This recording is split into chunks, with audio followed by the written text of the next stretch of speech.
র্যাবের বিলুপ্তি বা র্যাব সংক্রান্ত যে কোনো সিদ্ধান্ত গ্রহণের দায়ভার সে র্যাবের উপর বর্তায় না। সরকার এই বিষয়গুলো বিবেচনা করবেন। আমাদের দায়িত্ব হচ্ছে দায়িত্ব পালন করে যাওয়া, আমাদের কর্তব্য হচ্ছে দায়িত্ব পালন করা। এবং যেহেতু আমরা রাষ্ট্রের সুযোগ সুবিধা নিয়ে বেড়ে উঠছি, রাষ্ট্রের সুযোগ ভোগ করছি, সেক্ষেত্রে আমাদের মূল কাজই হচ্ছে র্যাবকে জনগণের সামনে একটা ভালোভাবে উপস্থাপন করা, কাজের মাধ্যমে নিজেদেরকে প্রতিষ্ঠিত করা। সুতরাং র্যাব সম্পর্কে যে কোনো সিদ্ধান্ত সরকার নেবেন, আমরা শুধু আমাদের কাজটুকু করব। মাননীয় ডিজি, র্যাবের বিরুদ্ধে যেসব অভিযোগ, অনেকগুলো অভিযোগ হচ্ছে র্যাবকে রাজনৈতিকভাবে ব্যবহার। আপনি বিগত 1.5 বছরে, বিশেষ করে পূর্ববর্তী সরকারের কথা বলি এবং এখন সময়ে যেটুকু সময় আমরা পাচ্ছি, আমাদের কার্যক্রম যদি আপনারা পর্যালোচনা করে দেখেন, তখন দেখবেন যে র্যাবের অপকর্ম বা অপকীর্তির ইতিহাস কিন্তু খুব বেশি নেই।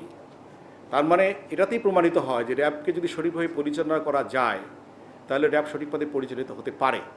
এবং আমি মনে করি এ ব্যাপারে সরকার চেষ্টা করছেন আমাদেরকে ভালো কাজে সম্পৃক্ত করবার জন্য, এবং আমি আশা করি, বিশ্বাস করি যে র্যাব সঠিক পথে পরিচালিত হবে। আমি মনে করি সরকারের যে চিন্তা ভাবনা আছে, তাতে রাজনৈতিকভাবে বিষয়ের না বলে যদি বলি সঠিক পথে পরিচালিত হবে, এই ব্যাপারে সরকারের প্রয়োজনীয় নির্দেশনা আমরা পেয়েছি। আমি রাবিস থেকে জগন্নাথ ইলেকশনে কাজ করি। এমন একটা সময় দায়িত্ব নিয়েছেন, আপনি বলেছেন যে আসলে। ধন্যবাদ। আমি অত্যন্ত পেশাদারী, প্রযুক্তি নির্ভর, জনবান্ধব এবং যে মানবতার কথাগুলো বলা হচ্ছে যে মানবিকভাবে যেন আমরা কাজ করতে পারি, সেরকম একটা অবস্থানে আমি দেখতে চাই এবং আমরা মনে হয় সেই জায়গায় আমরা যেতে পারবো ইনশাআল্লাহ। ধন্যবাদ। আমরা গোয়েন্দা তৎপরতা বৃদ্ধি করেছি এবং যে বিষয়গুলোর কথা আপনি উপস্থাপন করলেন এগুলো আমরা জেনেছি। এই বিষয়গুলো আমাদের গোচরে আছে এবং এগুলোর উপর আমরা কাজ করছি। বিগত সময়ে আমরা অনেক কারণে অনেক দিকে দৃষ্টি দিতে পারিনি, বিশেষ নির্বাচন ছিল আমাদের সবচেয়ে বড় প্রায়োরিটির জায়গা, সে কারণে আমরা এই বিষয়গুলোর দিকে নজর দিতে পারিনি। বাট এখন আমাদের যে চিন্তাভাবনা আছে, আমরা তথ্য সংগ্রহ করছি এবং যে দুটো জায়গার কথা আপনি বললেন, এই দুটোর জায়গায় আমরা কাজ করব। আপাতত এটুকুই বলতে পারি, আমাদের কাজ চলছে। এবং আমার নাম সাব্বির আহমেদ, আমি স্টার নিউজে কাজ করি। 5 আগস্টের পরে আমরা অসংখ্য ঘটনা দেখেছি যে এই ধরনের ঘটনা আছে, আসলে গভর্নমেন্ট ডিনাই করছে, আপনি কি বলছেন? জঙ্গিবাদ, সন্ত্রাসবাদ, এই বিষয়গুলো আছে কি নাই একবারে কথাগুলো জবাব আমি দিতে চাইবো না, বাট আমরা কাজ করছি। যে বাদই থাকুক না কেন, উগ্রবাদ থাক, জঙ্গিবাদ থাক, যাই থাকুক না কেন, বা আছে কিনা সেটা না গিয়ে বরং যদি কিছু থেকে থাকে এগুলোর উপর আমরা কাজ করছি, কাজ কিন্তু চলমান আছে। সুতরাং যে বাদই থাকুক আমরা সব বাদকে ইনশাআল্লাহ নির্মূল করতে পারব। আপনার প্রশ্নের শেষ অংশটা আর আপনি নিজেই বলছেন যে গ্রেপ্তার হচ্ছে এবং বেরিয়ে আসছে, সুতরাং এটা আপনার প্রশ্নের হ্যাঁ। তো পিছনের গডফাদার আর এসফাহানি, আমরা যতটুকু জেনেছি এবং যতটুকু জানি যে কিশোর গ্যাং বাংলাদেশে দিনে দিনে প্রকট আকার ধারণ করছে। আমাদের কার্যক্রম অব্যাহত রয়েছে এবং র্যাবের পাশাপাশি পুলিশ এবং র্যাব যৌথভাবে অনেক জায়গায় কাজ করছে। তো কিশোর গ্যাংদেরকে সবসময় আইনের মধ্যে রাখতে একটু সমস্যা হয়, আপনারা নিজেও যে কথা বললেন। তো আমাদের চেষ্টা অব্যাহত রাখছে এবং আপনারাও আপনাদের মতো করে একটু বলতে থাকেন যে কারা কারা এদেরকে পরিচালনা করছে।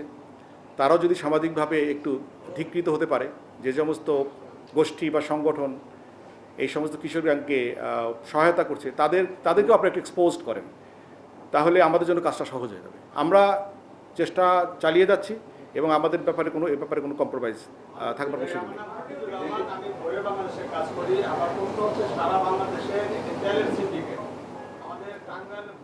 তো আপনারা সবাই জানেন, আসলে এই বিষয়গুলো সবাই আমরা অ্যাওয়্যার, এমন কিছু নেই যে এখানে আমাদের রাগঢাক করবার কোনো বিষয় আছে। এই ঘটনা ঘটছে, সবাই কিন্তু কাজ করছে নিজ নিজ অবস্থান থেকে। রাষ্ট্রে যে এন্টায়ার গভর্নমেন্ট মেশিনারি যারা যেখানে পারছেন এগুলো কিন্তু প্রতিরোধের চেষ্টা করছে। র্যাবও কিন্তু বিভিন্ন জায়গায় অভিযান পরিচালনা করছে সম্মিলিতভাবে, যাতে রাষ্ট্রের যারা এই জিনিসগুলো প্রতিকার করবার দায়িত্বে রয়েছেন তাদেরকে সহায়তা প্রদান করছেন এবং কাজ অব্যাহত রয়েছে। এবং আমরা মনে করি আপনাদের সকলের সহযোগিতায় এগুলোকে আরেকটু আমরা প্রতিরোধ করতে পারবো। সম্মানিত সাংবাদিক ভাই ও বোনেরা, আপনাদেরকে অনুরোধ করছি, স্যারের আরেকটি অনুষ্ঠান আছে, এরপরে আমরা যেহেতু দ্রুত বের হয়ে যাব। এই সমসাময়িক বিষয়গুলো নিয়ে আপনাদের সাথে আমাদের সবসময় কথোপকথন হয়, ইনশাআল্লাহ ভবিষ্যতেও হবে। এটাই শেষ প্রশ্ন হিসেবে রাখতে চাচ্ছি। ধন্যবাদ। আচ্ছা, আগে দিয়েছিলাম যে র্যাব পুনর্গঠন, র্যাবের সংস্কার, রিস্ট্রাকচারিং, এই বিষয়গুলো সরকারের বিবেচনার বিষয়। তো আমরা নিজে থেকে এই বিষয়ে আপাতত কোনো কিছু করার প্রয়োজন বলছেন। আমাদের মূল প্রায়োরিটি হচ্ছে কাজটা করা, আমরা কাজটা করতে চাই। আর আমরা আভ্যন্তরীণ যে সমস্ত মেকানিজম আমাদের আছে, আপনারা জানেন যে মানবাধিকার বা অন্যান্য ত্রুটি যেগুলো আমাদের ফোর্সেস মধ্যে থাকবার কথা থাকে, সেগুলো কিন্তু আমরা অভ্যন্তরীণভাবে তদন্ত করি। এ ব্যাপারে কোনো কিছু ছাড় দেওয়ার কোনো সুযোগ নেই, কেউ ছাড় কিন্তু পাচ্ছে না।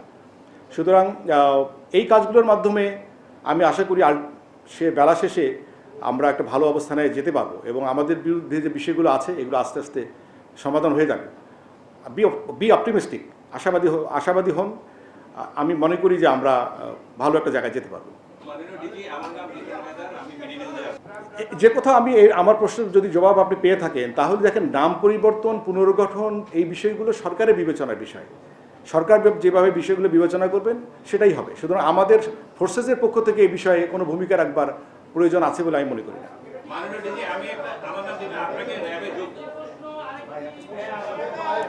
একটু সামনে থেকে উনি শেষ করুন। একটু আচ্ছা, আপনি লিটন ভাই, আপনি বলেন।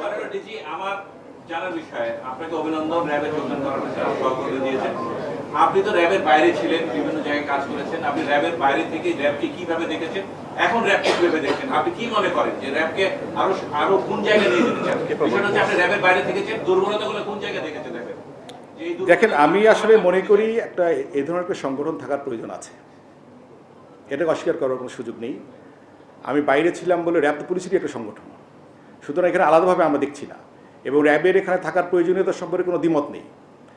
এবং আমি বাইরে থেকে যা দেখেছি, আমি এসে আরও বেশি স্ট্রাকচার্ড, আরও আমার ইমপ্রেশন আরও ভালো হয়েছে নিঃসন্দেহে বলা চলে। এবং আমি মনে করি এই সংগঠনকে সামনের দিকে এগিয়ে নিয়ে যাওয়া সম্ভব এবং আমি চাই ব্যক্তিগতভাবে একটি পেশাদার, মানবিক এবং প্রযুক্তি নির্ভর একটা সংগঠন গড়ে উঠুক এবং এটা রাষ্ট্রের যে গুরুত্বপূর্ণ দায়িত্ব যখন যেভাবে আসে, সেটা প্রতিকার, প্রতিরোধ, অপরাধ প্রতিকার এবং প্রতিরোধ এবং দায়িত্বশীল ভূমিকা পালন করতে র্যাব আগামীতে অত্যন্ত দায়িত্বশীল ভূমিকা পালন করতে পারবে বলে আমি বিশ্বাস করি, আমি আশা করি এবং সে সম্ভাবনা এর মধ্যে রয়েছে। আসলে আপনারা যদি এই বিষয়গুলো অ্যানালাইসিস করে দেখেন যে র্যাবের ফরমেশনের পর থেকে এখন পর্যন্ত কোন কোন সময় কী অবরোধের কারণে এই ঘটনাগুলো ঘটল, তাহলে আপনারা নিজেরাই বুঝতে পারবেন যে কাজের ক্ষেত্রে কিছুটা ডেভিয়েশন হয়তো ছিল, কিছুটা হয়তো পদস্খলন ছিল বলে এরকম একটা বিষয় থাকতে পারে। তো আমরা সেই জায়গাটা যদি রিপেয়ার করতে পারি, তাহলে আমার মনে হয় যে স্যাংশনের বিষয়গুলো আছে এগুলো থাকবে না। আমরা কাজ দিয়ে আসলে প্রমাণ করব যে আমাদের তার প্রমাণ কিন্তু আমরা গত 1.5 বছরে দিয়েছি যে আমরা ভালো জায়গায় থাকতে পারি, ভালো কাজ করতে পারি। সুতরাং যদি ভালো কাজ করতে পারি, আশা করি সমস্যা হবে না।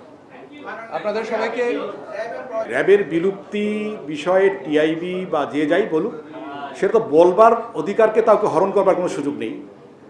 যে কেউ যে কোনো কথা বলতেই পারে। তবে বিলুপ্তি বা যে কথা বললাম, রিস্ট্রাকচারিং বা রিনেম যাই বলি না কেন, যে কোনো পুনর্গঠন বা যে কোনো কিছু সরকারের দায়িত্ব, সরকারের বিষয়। এটা আমাদের সংস্থার পক্ষ থেকে এখানে কোনো সিদ্ধান্ত দেবার বা কোনো বক্তব্য দেওয়ার সুযোগ বা প্রয়োজন আছে বলে আমি মনে করি না। আচ্ছা, লাস্ট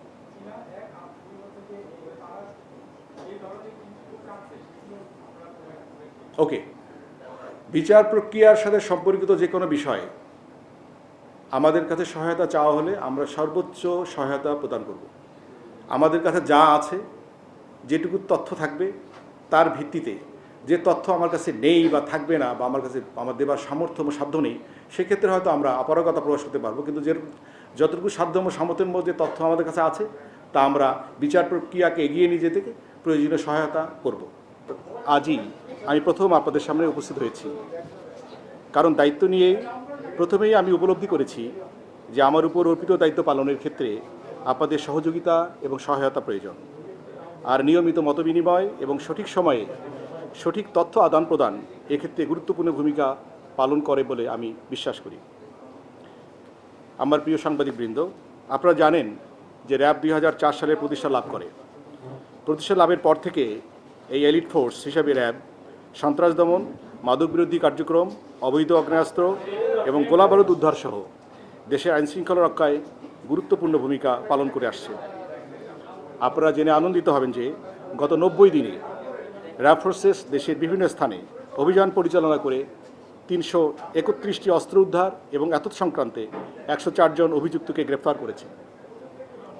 এতদ বিষয়ে আমি আপনাদের সামনে সম্প্রতি র্যাবের উল্লেখযোগ্য কিছু সাফল্যের তথ্য তুলে ধরছি।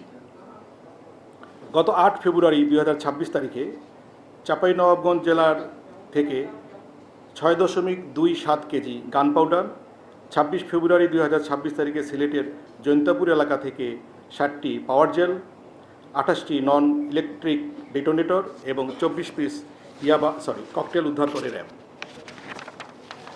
গত 9 মার্চ 2026 তারিখে সিরাজগঞ্জ জেলার সলঙ্গা থানাধীন এলাকায় র্যাব অভিযান পরিচালনা করে বিদেশি পিস্তল, রাইফেল, SBBL, শটগান এবং প্রায় 1000 রাউন্ড গুলিসহ কাকন বাহিনী এবং কালু বাহিনীর সক্রিয় সদস্য রাকিব রানা এবং আলমগীর হোসেন ওরফে শুটার আলমগীরকে গ্রেপ্তার করে। গত 10 মার্চ তারিখ মুন্সিগঞ্জ জেলার শ্রীনগর থানাধীন এলাকায় অভিযান পরিচালনা করে 2টি আগ্নেয়াস্ত্র, ম্যাগাজিন, তাজা কার্তুজ এবং 61 রাউন্ড গুলি এবং 9টি ব্ল্যাঙ্ক কার্তুজ সহ 3 জনকে গ্রেফতার করেছে র্যাব। গত 27 মার্চ তারিখ 2026 রাজধানীর রূপনগর থানাধীন এলাকায় অভিযান পরিচালনা করে পল্লবী থানার যুবদল নেতা গোলাম কিবরিয়া হত্যার কিলিং মিশনে অংশগ্রহণকারী শুটার রোকন ওরফে মোহাম্মদ রাশেদকে একটি বিদেশি রিভলভার সহ গ্রেপ্তার করেছে র্যাব। আপনারা সকলেই জানেন যে চট্টগ্রাম জেলার সীতাকুণ্ড থানায় জঙ্গল সলিমপুর ছিল অপরাধীদের অভয়ারণ্য এবং অবৈধ অস্ত্র মজুদের একটি নিরাপদ স্থান। এখানে গত 19 জানুয়ারি 2026 তারিখে অভিযান পরিচালনার সময় সন্ত্রাসীদের হামলায় র্যাব সদস্য ডিএডি মোতালেব হোসেন নিহত হন। পরবর্তীতে এই ঘটনায় 29 জনকে অভিযুক্ত করে র্যাব একটি হত্যা মামলা দায়ের করে। এরপর গত 9 মার্চ 2026 তারিখে জঙ্গল সলিমপুর এলাকায় যৌথ অভিযান পরিচালনা করে পুলিশ এবং র্যাব যৌথভাবে সর্বমোট 20 জনকে গ্রেফতার করে এবং উল্লেখযোগ্য সংখ্যক বিদেশি পিস্তল, SBBL, পাইপগান, এয়ারগান, তাজা অ্যামুনিশন, শটগানের কার্তুজ, গুলির খোসা এবং ম্যাগাজিন উদ্ধার করে। সম্মানিত সাংবাদিকবৃন্দ, র্যাব ফোর্সেস হত্যা মামলায় গত 90 দিনে 484 জনকে গ্রেফতার করেছে। এত বিষয়ে আমি আরও 2-1টি ঘটনা আপনাদের গোচরে আনতে চাই। গত 8 মার্চ 2026 তারিখে ঝিনাইদহ জেলার সদর থানাধীন এলাকায় বৈষম্যবিরোধী ছাত্র আন্দোলনের জেলার যুগ্ম মুখ্য আহ্বায়ক ফারদিন আহমেদ নীরব হত্যা মামলায় 3 জন অপরাধীকে এবং আসামিকে গ্রেফতার করেছে র্যাব। মাদারীপুর জেলার সদর থানাধীন এলাকায় সন্তান কর্তৃক পিতা মন্টু শিকদার হত্যা মামলার আসামি মোহাম্মদ সালে প্রকাশ ওরফে কায়ুম শিকদার এবং নাসির শিকদারকে গত 21 মার্চ তারিখে গ্রেফতার করেছে র্যাব। নারী এবং শিশু নির্যাতন আমাদের সমাজের একটি বহুল ঘটিত সমস্যা। সামাজিক এই সমস্যা নিরসনে র্যাব সবসময় গুরুত্বপূর্ণ ভূমিকা পালন করে আসছে। গত 3 মাসে রাজধানী ঢাকার কেরানীগঞ্জ, নরসিংদী, সুনামগঞ্জ, চট্টগ্রাম, যশোর, পাবনা, রংপুর সহ দেশের বিভিন্ন স্থানে সংগঠিত ধর্ষণের ঘটনায় অভিযুক্ত প্রায় 175 জনকে গ্রেফতার করেছে র্যাব। পাশাপাশি গত 90 দিনে 61 জন ছিনতাইকারী, 106 জন ডাকাত, 26 জন মানব পাচারী সহ ওয়ারেন্টভুক্ত আসামি, প্রতারক, চোরাকারবারি, জেল পলাতক, জাল নোট প্রস্তুতকারী এবং পর্নোগ্রাফি মামলায় 3473 জন অভিযুক্তকে গ্রেপ্তার করেছে। মাদক আমাদের সমাজের একটি অন্যতম বড় ব্যাধি। আপনারা জানেন মাদক বিস্তার রোধে র্যাব বদ্ধপরিকর। গত 90 দিনে র্যাব মাদক বিরোধী অভিযানে 24 কেজির অধিক হেরোইন, 7000 বোতল অধিক ফেন্সিডিল এবং 5000 কেজি গাঁজা এবং 15 লক্ষ পিস ইয়াবা সহ 4000 লিটার বিদেশি মদ সহ অন্যান্য আরও মাদক দ্রব্য উদ্ধার করে এবং এত সংখ্যাতে প্রায় 1115 জনকে গ্রেফতার করে। প্রিয় উপস্থিতি, আপনারা জানেন যে আমাদের সমাজে প্রায়ই হিনিয়াস ক্রাইম, যেটা আমি আসলে নৃশংস অপরাধ বলে গণ্য করতে চাই, এই সমস্ত অপরাধ সাধারণত জনমনে চাঞ্চল্যের সৃষ্টি করে। জনমনে স্বস্তি ফেরাতে এসব অপরাধীকে দ্রুত আইনের আওতায় আনতে আইনশৃঙ্খলা বাহিনীর অত্যন্ত গুরুত্বপূর্ণ ভূমিকা থাকে এবং এই বিষয়গুলো অত্যন্ত স্পর্শকাতর হয়ে দাঁড়ায়। এ ধরনের অপরাধীদের আইনের আওতায় আনার ক্ষেত্রে র্যাব সবসময়ই সর্বাধিক গুরুত্ব দিয়ে বিবেচনা করে, এবং এই অপরাধীকে ধরবার চেষ্টা করে থাকে। এরকম একটি চাঞ্চল্যকর ঘটনায় গত 22 মার্চ 2026 তারিখে রাজধানীর যাত্রাপুর থানাধীন ধলপুর এলাকায় অভিযান পরিচালনা করে ঢাকা মেডিকেল কলেজ হতে 2 বছরের শিশু কাজী ফুজাইল অপহরণ মামলার আসামি SM তানভীরকে গ্রেফতার করে র্যাব। প্রিয় সাংবাদিকবৃন্দ, আপনারা হলেন সমাজের দর্পণ।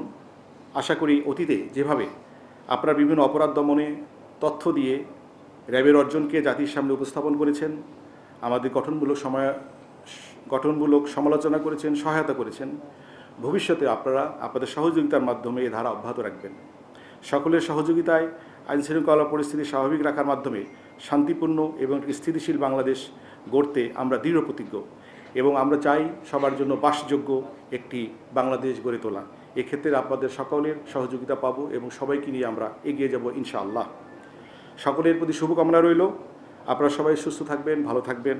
কষ্ট করে আজকের এই মতবিনিময় সভায় আসবার জন্য আপনাদেরকে অসংখ্য ধন্যবাদ।